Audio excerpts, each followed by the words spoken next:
Very comfortable. Okay, terrific. All right, sound is good? Terrific. All righty. Okay, so I'd like to introduce Bob Wright. There's so much to say about him, but you know what? I'm going to let you do the talking. So how about this? Obviously, the title for today is A New Agnosticism, and it brought me sort of into Bob's sphere because I have a group of students at Columbia. I'm the Ethical Humanist Religious Life Advisor, and so we have been meeting and greeting different folks, and we met Lawrence Krauss. Is that not on? I thought it was. Oh, but I did this. Okay, thank you. I saw the light, I thought it was on. So we had invited Lawrence Krauss to come and speak, and then we went to Union Theological Seminary, where you interviewed Lawrence. And so afterwards, the students said, well, we really ought to have Bob come and speak with us as well. And the students gave you a little pushback, because some of them are Richard Dawkins fans. So, which is okay. It's okay. We won't even bring up the misogyny. But I think one reason that you came to the attention of the students, I think both at Columbia and also at UTS, is because you have sort of stood up to or given another perspective, another way of looking at life. And the New Agnosticism is sort of an expression of your intellectual and moral humility, something that you say that they lack somewhat.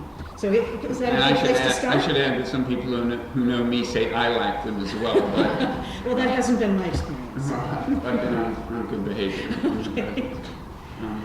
So I wonder if you'd like to start with that, and then Sure. we'll kind of go work backwards a little bit in your biography. Fine, not too loud.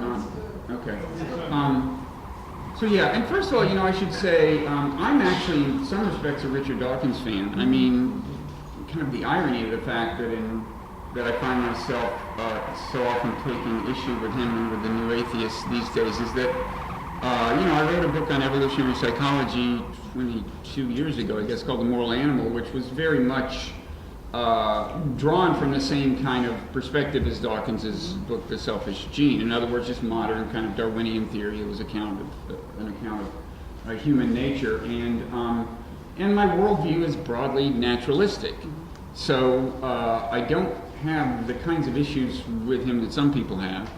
I do have issues with the new atheists, which brings us to this idea of the new agnosticism. And I should say that anybody who wants elaboration on this, the new agnosticism was a title of 5 talks I gave at Union Theological Seminary, where I'm actually visiting professor of science and religion. And they're all online at meaningoflife.tv, which is a website I also run. And they're available via audio podcasts and so on. But briefly, should I just say a few words about what I mean about the new agnosticism? Define that. And yeah. I think it also comes out of your practice of and understanding of Buddhism, and you've taught about Buddhism as well. And I often say, that ethical culture and Buddhism, being both non-theistic religions of ethics, have a great deal in common. Right. So yeah, there's a lot there. And I should add that the point of these talks I gave at Union was to try to lay out what I consider to be a spiritual worldview, which is my worldview. I consider it to be spiritual and yet to be totally compatible with science and grounded in science. And the closest thing I have to a regular spiritual practice is meditation, in broadly speaking a Buddhist tradition, although that can mean a lot of things. And Buddhism can mean a lot of things. I mean, in actual Asian Buddhism, there are deities and so on, and various things that some people here might consider supernatural. But the kind of Western Buddhism that we're more likely to encounter here is more of a kind of you might say naturalistic Buddhism, and that's the version of it that I've been drawn to. As for the new agnosticism, I admit that to be a contrast with 2 things. One, obviously, is the new atheism, we'll get to that, but I also meant to be a contrast with the old agnosticism, meaning agnosticism as defined by Thomas Huxley in 1869. And the point I was making was just that, agnosticism has always been a profession of intellectual humility, and Huxley was very emphatic about this in saying that you should not assert confidently anything that you are not really sure of. So if you're not sure there's not a God, you shouldn't say there's not a God, and you should just call yourself agnostic instead of kind of atheist. And the point I made there was that, oddly, although science has made tremendous progress since he spoke, if anything, there are more grounds for intellectual humility in a certain sense than there were in 1869. And what I meant by that is just that, quantum physics has uncovered all this weirdness about the ultimate levels or the deep levels of physical reality. I personally think that consciousness, the fact of subjective experience, is actually in a certain sense grown more mysterious, although we know more about the way the brain works and so on. So that was that contrast. I was arguing that there are actually more grounds for an intellectual humility in a way than there were when agnosticism was kind of created as an expression of intellectual humility. And the subject of intellectual humility naturally brings us to the new atheists, because they're not famous for evincing it. I don't know, can I assume that everyone here knows what I mean by the new atheists? Well, maybe we should just name them. Yeah, so, And I one mean, of them they said were this kind of originally, it was kind of, they didn't really, I don't think they really named themselves, but Although they did a series together, a video series, so they kind of. I guess that's probably the Four true. Horsemen.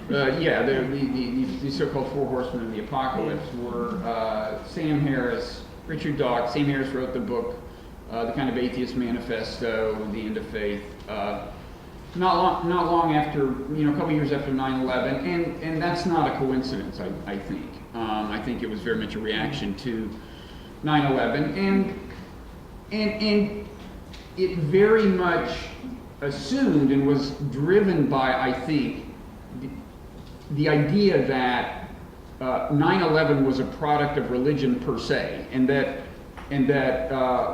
so-called religious violence is always a product of religion as opposed to other factors in the world, and that's very much their governing premise, is that religion is the source of a lot of bad things, does a lot more bad than good. That's not clear to me at all, that it does a lot more bad than good. I think it's a very complicated question, whether religion does more bad or good. But in any event, I think proceeding on the assumption that all the violence you see in the Middle East and everywhere else is just a product of religion leads you into very counterproductive policies, in my view. I think if you don't understand various material forces in the world that give rise to whatever you want to call it, Islamist radicalism or whatever you want to call it, things like invading countries, and various other actual policies we have control over. I think if you don't understand that, you get into trouble. And I think it's not a coincidence that at least some of the new atheists are very kind of hawkish on foreign policy. Certainly Sam Harris. When they talk about things like, drone strikes and torture and, various things where I take issue with them. Not all of the four are, which leads to the question, when I finish saying who the four are. So it's Richard Dawkins, Sam Harris, Daniel Dennett, the philosopher, who has said less about foreign policy than, say, Sam, and then the late Christopher Hitchens, who was very, very hawkish on foreign policy. So those are the new atheists. They are known for, again, this premise that religion is the root of all evil, as they've almost literally, some of them almost literally put it that way, and for kind of mocking religious belief generally, which is another thing that I think is just counterproductive. In my experience, mocking religious belief does not make fundamentalists less fundamentalist, if anything, the opposite.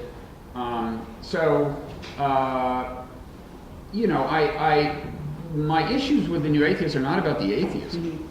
It's about how they are different from previous atheists and with some current atheists in their kind of militancy and their assumptions about the relationship between religion and the world's problems. So I was setting out a worldview that I like to think is an alternative to the new atheism, and one of its core features is intellectual humility, both in the purely, in the realm of kind of science and philosophy, where I think it's appropriate, and just as an asterisk, I don't have much, time to really get into this. I think here too, just in terms of understanding the limits of science in answering philosophical questions, I think here too the new atheists tend to lack intellectual humility. I mean, I think certainly Sam Dawkins, Lawrence Krauss, I didn't mention him, but he's loosely grouped with these people. I think do, and actually, I guess I'd throw Dean Dennett into that on the subject of consciousness. So I think that there's that kind of lack of intellectual humility they have. I think the more consequential kind of lack of intellectual humility they have is just not having a kind of a live and let live philosophy when it comes to how different groups of people try to make sense of the world and try to find meaning and frame their lives in a meaningful way. And some people do it by believing things that I think are probably factually untrue, but if that helps bring their life meaning and they're good people, I'm done. I mean, that's all I ask, and I know that deed above creed is a big motto here, and so I don't need to give you this sermon probably, but just in terms of explaining part of my motivation in kind of articulating this whole worldview, that's kind of it. And your interest in religion and in God was manifest also in your book, The Moral Animal, and you refer to God having been created by man in that particular image, but that doesn't mean that the search for ultimate truth might not be sort of tantamount to that understanding of what God is. And then, that was 1994, then in 2009 you took up that thread again with the evolution of God. So you've been really, obviously you studied evolutionary psychology and studied science, and you've also been sort of balancing that against your understanding of God and religion and how people live their lives, seeking some kind of truth. Yeah, well, I was brought up Southern Baptist, and I don't know if there's anybody here who's brought up Southern Baptist, but if you were, it's kind of hard to quit thinking about God if you've been brought up Southern Baptist, whatever your subsequent intellectual evolution. And maybe that's why I've been interested in the subject.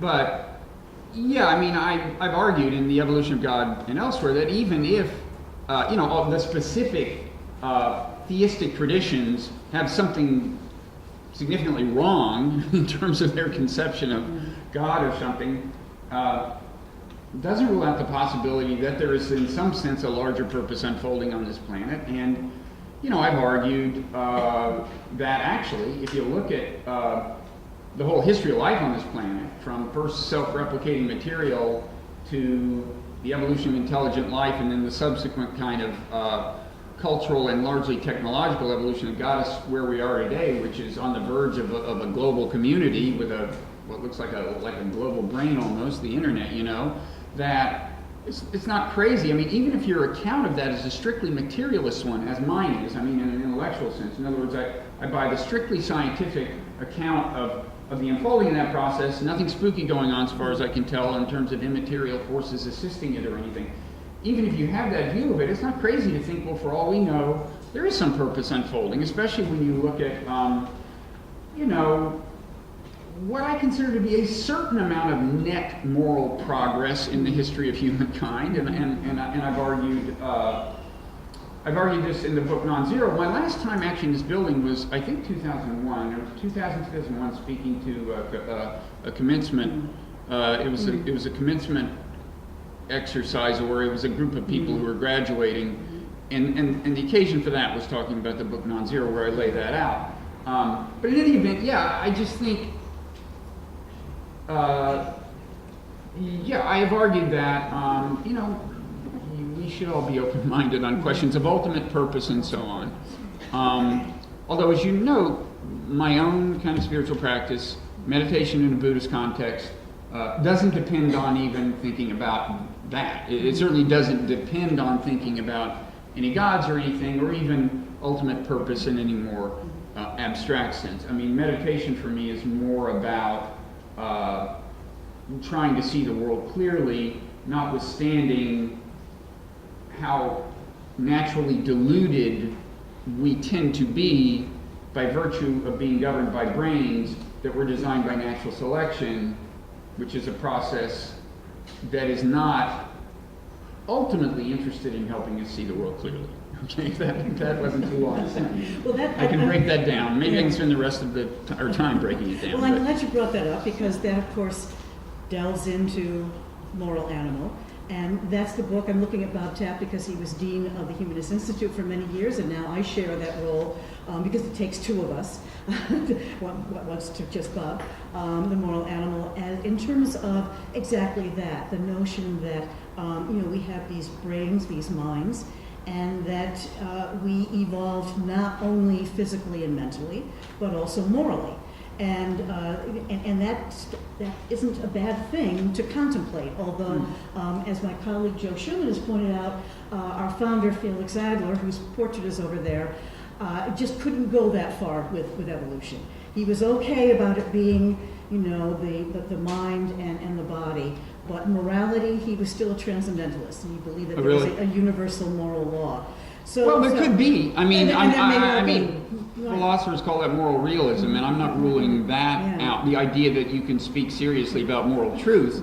And what would be interesting is if this physical process of evolution and subsequent kind of technological evolution and social evolution and science and the whole thing kind of tends to drive the system of life closer to moral truth, which I think has been the case. And I think that's where we are right now, is having gotten closer there than, say, they were 3,000 years ago, or maybe even less than that, back when, Roman entertainment consisted of like going to the Colosseum and feeding people to lions and stuff. I think and I think we're at a point where we, having made some moral progress, science is telling us a lot about the way the brain naturally gets in the way of living a truly moral life and having a truly moral perspective and seeing things with true clarity. And also I think the world is getting to a point where if we don't get clued into this and actually, advance further, and I mean further than almost any of us are. I'm not, I mean, this is a struggle for all of us to live a moral life, I think. Then I think the results could be catastrophic. So I think we're at a period of really great opportunity in the sense that we understand more and more about what the challenges are to being truly moral and humane people, and maybe how to overcome them. But it's also a time of great urgency when I think if the world doesn't harness that knowledge, things could get a lot worse. Well, and that's what you point out in here. You say that we have this kind of evolution in terms of morality, and we also are able to make rational decisions. And I think of Jonathan Haidt, who talks about moral psychology, saying, yes, we know that evolution has brought us so far, and that a lot of our moral decision making, as you point out too, is unconscious. And yet, because we are conscious, we not only have the ability, but the responsibility to behave in a more ethical way, and to also enter in more civil discourse. Yeah, I agree. And broadly speaking, I think John is speaking from a standpoint of evolutionary psychology. He probably emphasizes somewhat different things than I do, but we certainly agree that a certain amount of the infrastructure for thinking about morality is built into us by natural selection. And I think an example we both agree on is that it is a human intuition that is a product of natural selection that good deeds should be rewarded and bad deeds should be punished. So in a certain sense, what you could call a sense of justice, you find it in all cultures, and I don't think it's a coincidence. I think it's a product of natural selection, and that's probably on balance a useful thing. I mean, just because I'm not saying that people who do bad things necessarily deserve to suffer, that's a separate question, but I think it's a useful in terms of keeping society humming, you really do have to reward people who do things that are good for society, and you do have to put some people in jail or punish them in some.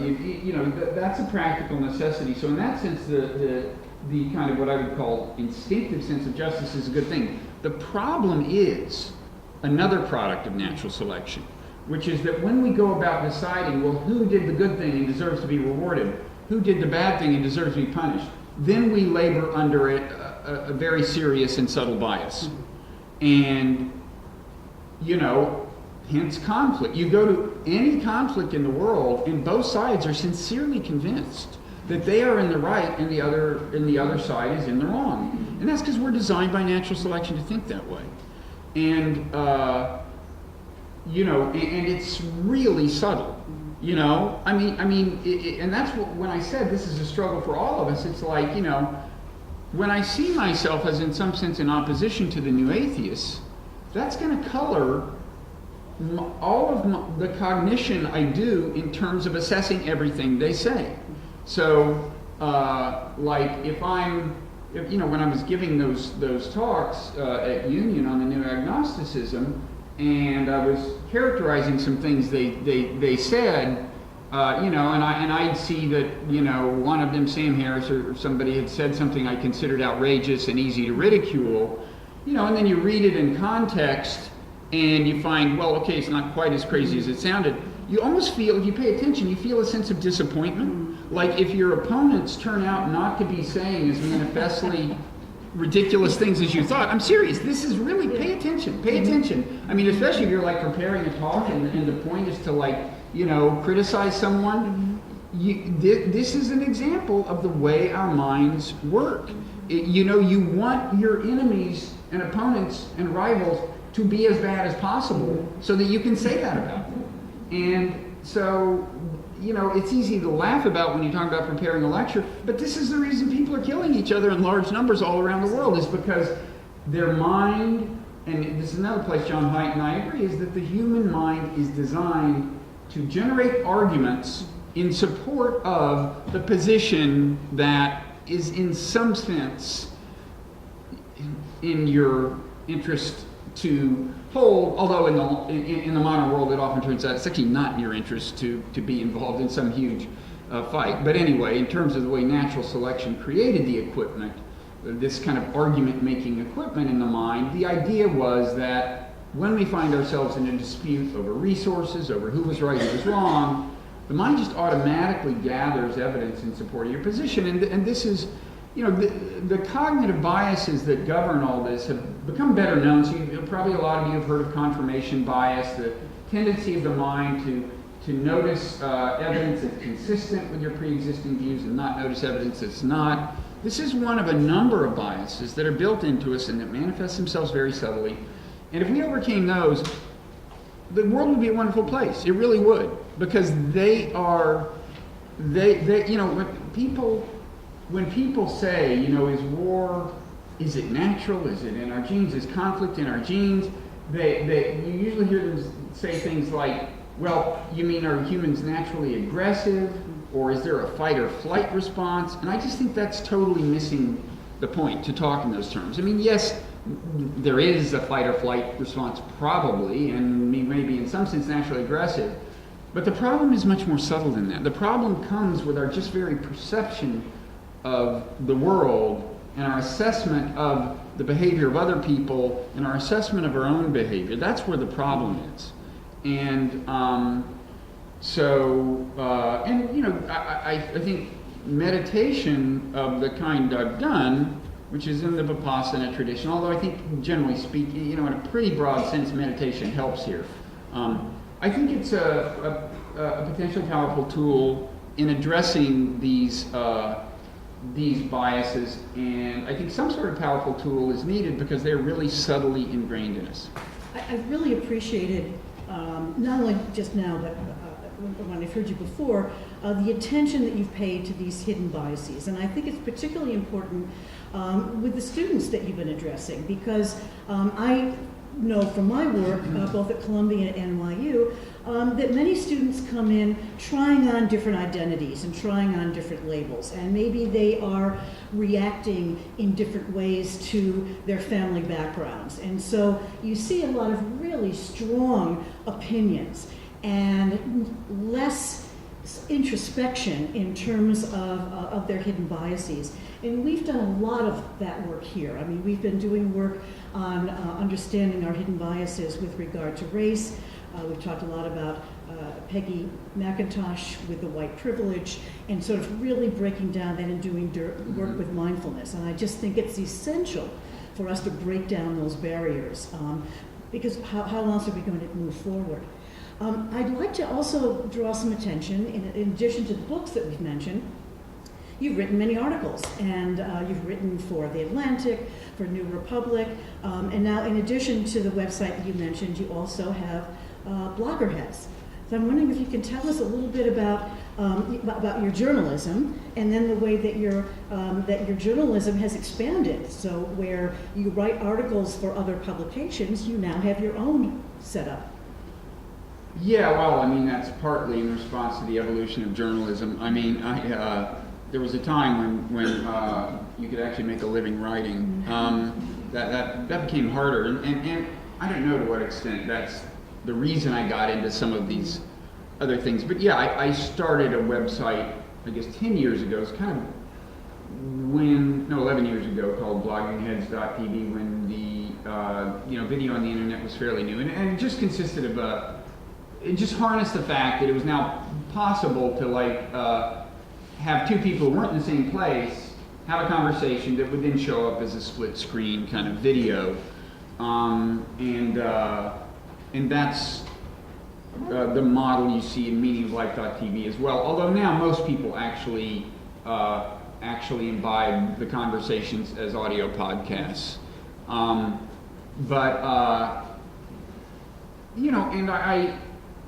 I mean, another thing that I guess accounts for my doing less kind of op-ed write. I used to write a lot about op-eds about this stuff, and specifically about the whole, the war on terror issue, going back to the Danish cartoon controversy and all these things,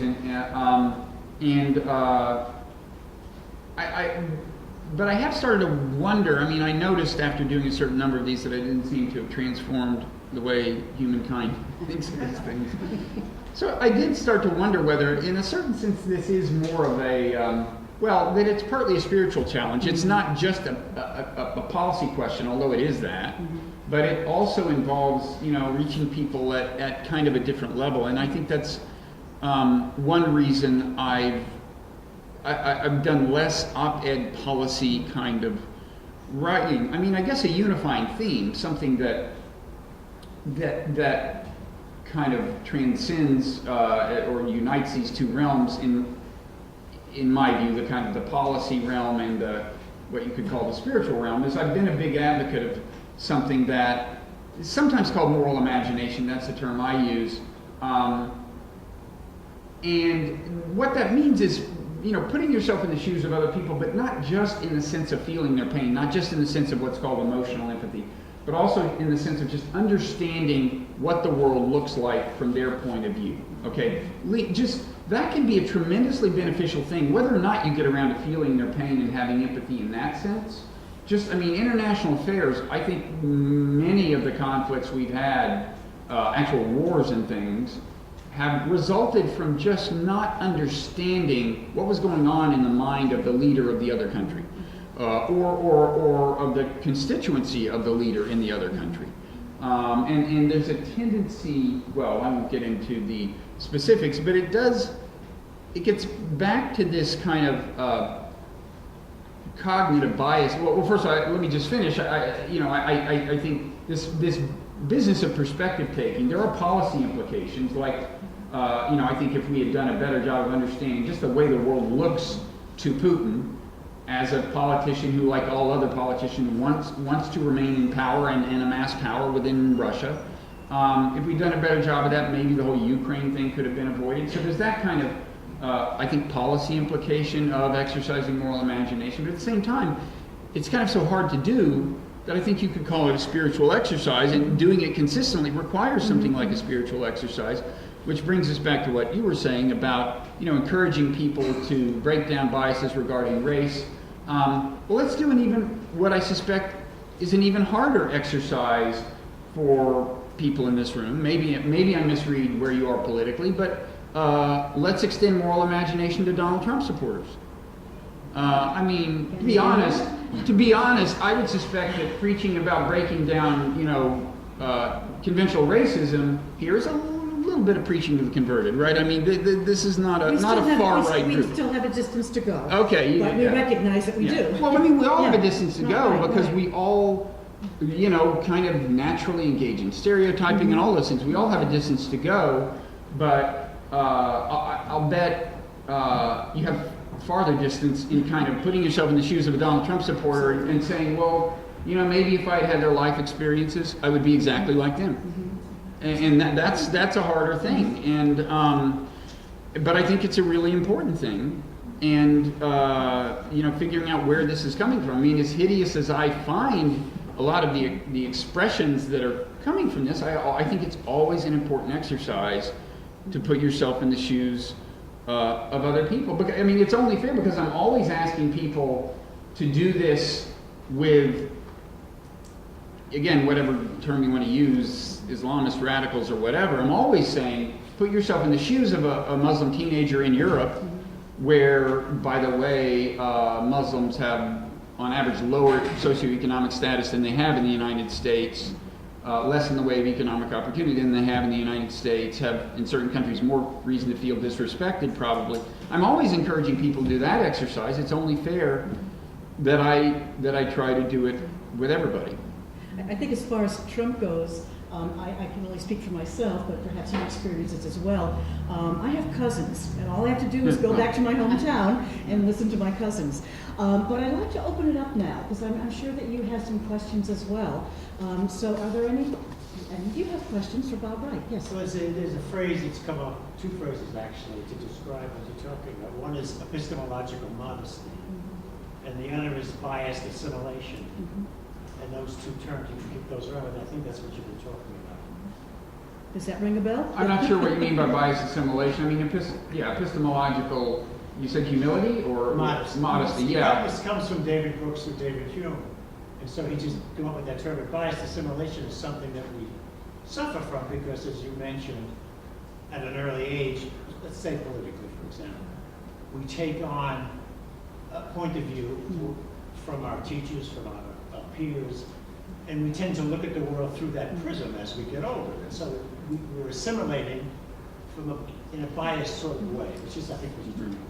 It's parochialism, we're now reminded of this. Is that kind of and then we may find challenges to that worldview threatening, yes. and define the people making the challenges as kind of the enemies, and process all incoming information in a way that continues to convince us we're right and they're wrong, and maybe they're even motivated, by bad things and stuff. Well, one of our chorus songs is from South Pacific. You have to be carefully taught. Yeah. Carol. David's going to hand you the mic. The phrase evolutionary psychology, could you tell, what is that? Okay, so evolutionary psychology is it basically first of all, it emerged, I would say, started emerging kind of in the 80s. It is the attempt to take seriously the idea that our brains were actually created by natural selection. But it benefits intellectually from several kind of theoretical refinements of Darwinian theory that happened in kind of the 60s and 70s. And these were the heart of Richard Dawkins's book, The Selfish Gene. So like the theory of kin selection, which explains not just altruism toward kin, but like brothers and sisters and so on, why you'll run into a burning building to save your brother. Probably you're more likely to do that than to save a stranger, but also sources of conflict within the family, why a certain amount of conflict is natural as well. Theory of reciprocal altruism, which explains it's not what it sounds like, because it sounds like you just mean consciously swapping favors. But no, it's about how the logic of reciprocal altruism, through natural selection, instilled in all of us things like, gratitude and kind of resentment about being shortchanged, or various things, and all the emotions that govern friendship and so on. So there were specific theoretical ideas that emerged in the 60s and 70s. And in the 80s and 90s, people started applying those to human behavior, and trying to explain kind of the array of basic emotional, kind of the emotional and to some extent moral infrastructure of humankind. And I should say it's a discipline that remains a little controversial. There are people who will tell you it's all nonsense. My book, The Moral Animal, was an attempt to argue that it's not, but people disagree about it. But broadly speaking, what evolutionary psychology is just understanding that, like, the mind. It wouldn't be like natural selection to just create a brain that's just like a general processing machine, like an unprogrammed computer. It's an argument that actually, if you look at the way natural selection works, it's much more likely that there's a lot of kind of software built in. I guess you would, if there are any computer people here, you would say it's in ROM, not RAM, right? Read-only memory, not in other words, it's not so easy to just plug in new software. It's but that's not to say that it's beyond correcting for. Tom. Okay, I saw Tom's hand first. I really appreciate your emphasis on confirmation bias, and that's partially because I have a lot of my own, and I think it's worthwhile to examine these things, even if they're the product of natural selection. But as has been pointed out, good things and bad things come from natural selection. Where does the higher standard come from by which we select from our instinctual responses, which are worthy and which are unworthy? You mean where should it come from? A higher standard. Because what we're doing, we're judging our instincts. Right. And so what is that standard? Where does this objective standard come from by which we can sit in judgment over these various instincts that we have? Well, this isn't a comprehensive answer to the question, but I think the good news, and this is, I think, you can find some of this in Peter Singer's book, The Expanding Circle, which is about the how the human moral compass, the circle of inclusion has grown over time. So, 500 BCE, members of one Greek city-state considered members of another Greek city-state subhuman. And then they decided that, no, all Greeks are human, it's just the Persians who aren't human, and so there had been but that's an expansion of the circle. And Peter would argue that in much of the world now, people at least pay lip service to the idea that people of all races, creeds, and colors are human and deserve, to have basic human rights. And Peter, to get to your question, would argue, and I think this is true, that this progress has gotten a boost from something that I think he'd say is either instinctive or quasi-instinctive. It's kind of naturally intuitive. The idea that you cannot ask other people that what's good for the goose is good for the gander. That if you're in a relationship with someone and you're going to argue that they should accept something or that they deserve something good or deserve something bad, that the form the argument naturally takes is, if I did that, I would deserve that. Okay, this is a very common part of moral discourse, is to say, people in the same kinds of circumstances should get the same kind of treatment. I think that is to some extent, kind of a natural intuition. And I think if we all actually exercise that logic with clarity, again, we'd be in very good shape. It's very closely related to this sense of justice I was talking about. And the problem, again, comes in with the biases that distort the way we exercise that principle. We convince ourselves that we wouldn't have done what they did, or that, or so on. I don't know. Is that at all an answer to your question? I mean, in a way, I think you're maybe asking like, how do I know what moral truth is, or how does any of us know what moral truth is? Is that part of the question? Well, that's part of the more the ontological basis, because you mentioned something equivalent to the golden rule, and you justify that by natural intuition, but I think you also justify confirmation bias by natural intuition. Must there be something ontologically above these natural impulses by which we can say, yes, we must love, and yes, we must seek justice? Well, I think reflection on evolution and natural selection is a big help here.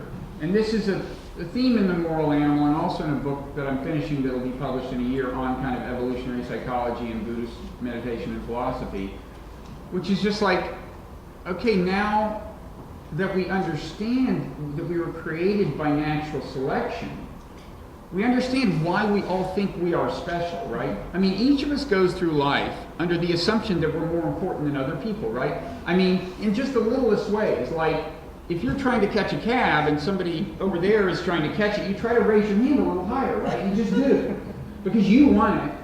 And the premise of that is that you're more important than them, even though for all you know, they are a doctor rushing to a hospital to save a life. You don't know.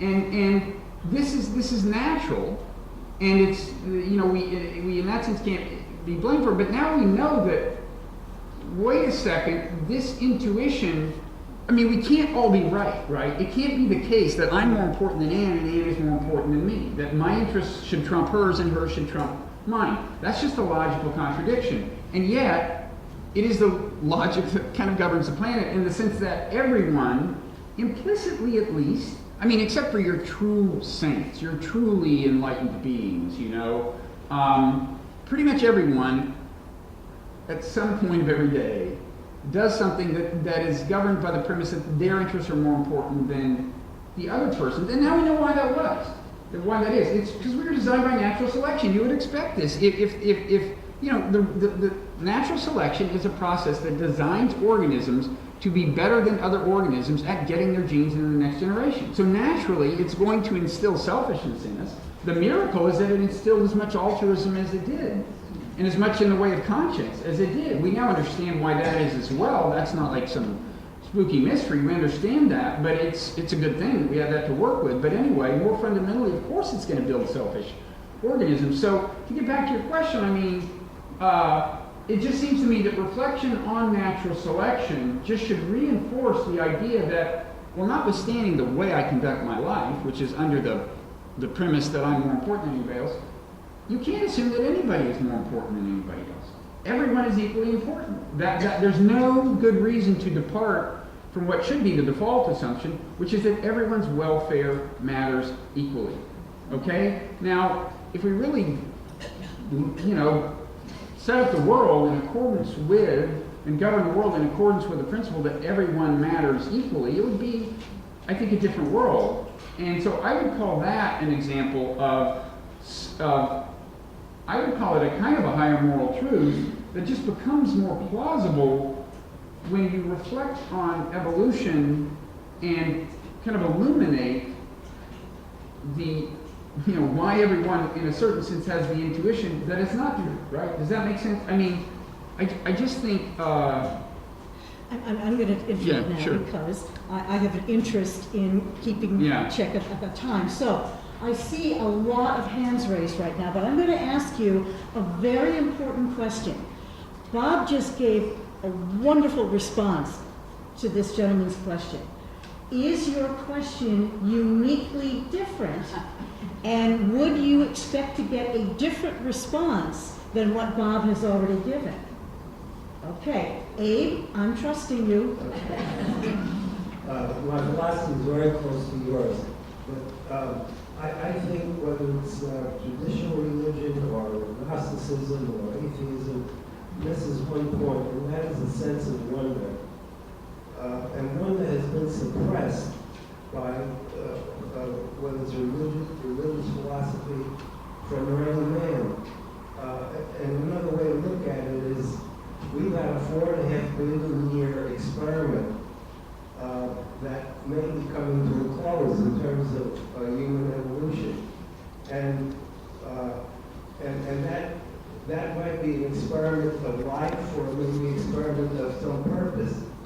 But the fact is that most philosophies just suppress the sense of wonder, and I think if we opened it up, we would realize that we have something very much in common that's deeply embedded in our lives.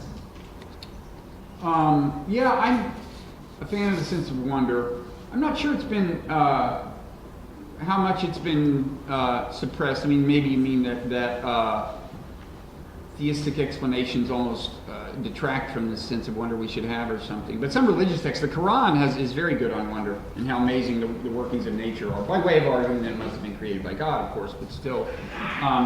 The only thing I'd add to wonder is, and this was a theme in the lectures I gave at Union, in the first one at least, was the sense of mystery.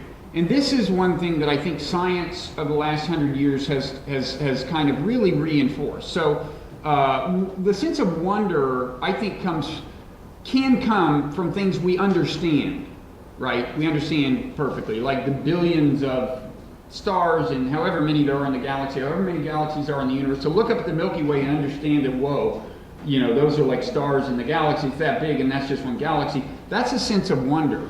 And that involves reference entirely to things we know. But there's also, science is also, tells us things like, an electron's both a wave and a particle, and it's like, wait, how can it be both? I mean, the standard interpretation of modern physics is even that things happen that have no cause in the physical universe. That's completely mysterious. I mean that there's true randomness in the way these particles move. So, or consciousness. I mean, to me, consciousness is a mystery. So all I'd add to wonder is the contemplation of actual mystery. And both of them can inspire awe, and I think science brings both of them to us. Very quickly, a question, please. So I think if you have a question, yeah. I actually have two questions. One is more general, the other is specific to American identity. The first one is, how do you take the concept of energy as God? Is it a concept that's capable of uniting science and religion? And then the second question is, my primary problem with religion is the restriction of questions and debate. So to follow up with that, there is a culture of anti-intellectualism here in the States. And I honestly think it's due to religion as well. So could you also answer that question, please? Yeah, well, as for the second question, I mean, religions can be restrictive of intellectual exploration, and when that becomes my business is when it enters the public sphere. If it enters the public school system or whatever, I think that's something I want to argue about. If people are in their house or in their church saying that the world was created in 7 days or something, I don't really consider it my place to tell them they're wrong, as long as it doesn't motivate any bad behavior, as long as they don't say, and therefore I have to go, do something horrible. On the first question, I mean, energy as God, I mean, there is, first of all, broadly speaking, a pantheistic tradition of kind of equating the natural world broadly with God. That's one view. And then some people, I guess, focus more specifically on a particular part of the natural world, like energy. None of that is what I, in particular, do. I mean, I guess if I were going to try to find a part of the natural world to equate with the divine in some sense, I would be more inclined to do something, and this is not an original thought, as you were about to discover, but something like love, which is a natural a natural thing. And the reason I would do that is because I talked earlier about what I think you can say, partly by virtue of reflection on evolution and our place in the world, about moral truth. In other words, the idea that, wait, that person is just as important as me. And I would say that love can be an expression of that and can move us closer to the moral truth. There's also such thing as misguided love, and there's famously this woman in Texas who conspired to murder the mother of the girl who was her daughter's rival for cheerleader, to become a cheerleader. She didn't kill her, so it's not, I think, so it's not an unhappy ending in that sense. But I think we would all agree that that's love gone awry in the case of her love for her daughter. So, but still, that would be my own thing. But whatever. I mean, people. I'm agnostic on what part of the natural world you want to identify as divine, and in my view, if there's a test of it, the test is what kind of behavior does it lead to? What kind of person does it lead to? Thank you. Two last, very quick. The person who already has it over here, and then Monica, and then Elvia. Actually, Tom did not get your chance, so, and I called on Tom earlier. I have a quick And one. then Monica. Very quick. I first walked on water, and I was very young. I believed that because it was told to me by people in high places, and I couldn't argue with that. I understand that. But now in my lifetime here, and I don't think you can answer this question, but 4 planes fell into the towers of 9/11. None of those planes were ever found. No clothes were ever found. Nothing was found in those planes. But we have to believe the same way we believe the Christ walked on water. You can Yeah. answer or not in a little bit, Monica. Okay. Well, first I misunderstood you when you said Christ walked on water. I first thought you said I first walked on water. Yeah. He believed it. Which would have been a more difficult question. But anyway, I don't think maybe we have time for a whole exploration of 9/11. No, we don't. Monica, and then we have the last one. So, framing in the context of evolutionary biology and psychology, the earliest religions were very naturalistic, the stories, and feminine oriented, and female oriented, I should say. And the difference between humans and animals is that we tell stories. And I'm just wondering if the way we've evolved to get dominance through our stories, many of the stories in the dominant religions now are male-centered and paternalistic, and these stories are struggling, I think, with maybe an evolving consciousness towards something more enlightened. I don't know, but I just see this struggle for power and dominance of the stories as a thread in some of what's happening in the world.